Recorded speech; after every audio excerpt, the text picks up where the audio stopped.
Stroke সচেতনতা বার্তা। বিশ্ব স্ট্রোক দিবস ২৯ অক্টোবর। আজ বিশ্ব স্ট্রোক দিবস। স্ট্রোক একটি গুরুতর স্বাস্থ্য সমস্যা, কিন্তু সঠিক জ্ঞান ও দ্রুত পদক্ষেপ জীবন বাঁচাতে পারে। স্ট্রোক কি? স্ট্রোক হয় যখন মস্তিষ্কের রক্ত প্রবাহ হঠাৎ বন্ধ হয়ে যায়। ইসকেমিক স্ট্রোক অথবা রক্তক্ষরণ ঘটে হ্যামোরেজিক স্ট্রোক। এর ফলে মস্তিষ্কের কোষ ক্ষতিগ্রস্ত হয়। স্ট্রোক চেনার সহজ উপায়: FAST নিয়ম।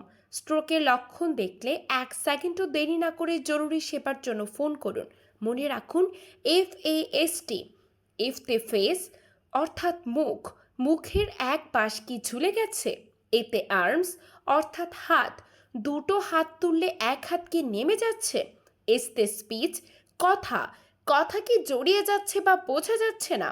টিতে টাইম, সময়। এই লক্ষণগুলো দেখলে সঙ্গে সঙ্গে হাসপাতালে যান।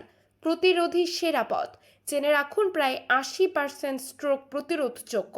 আপনার ঝুঁকি কমাতে নিয়মিত ব্যায়াম করুন, স্বাস্থ্যকর খাদ্যাভ্যাস বজায় রাখুন, ধূমপান পরিহার করুন, রক্তচাপ ও অন্যান্য স্বাস্থ্য পরীক্ষা নিয়মিত করান। সচেতনতা ছড়িয়ে দিন। আপনার একটি সঠিক সিদ্ধান্ত, একটি দ্রুত পদক্ষেপই কারো জীবন বাঁচাতে পারে। এই বার্তাটি আপনার প্রিয়জনদের সাথে শেয়ার করে তাদেরও সচেতন করুন।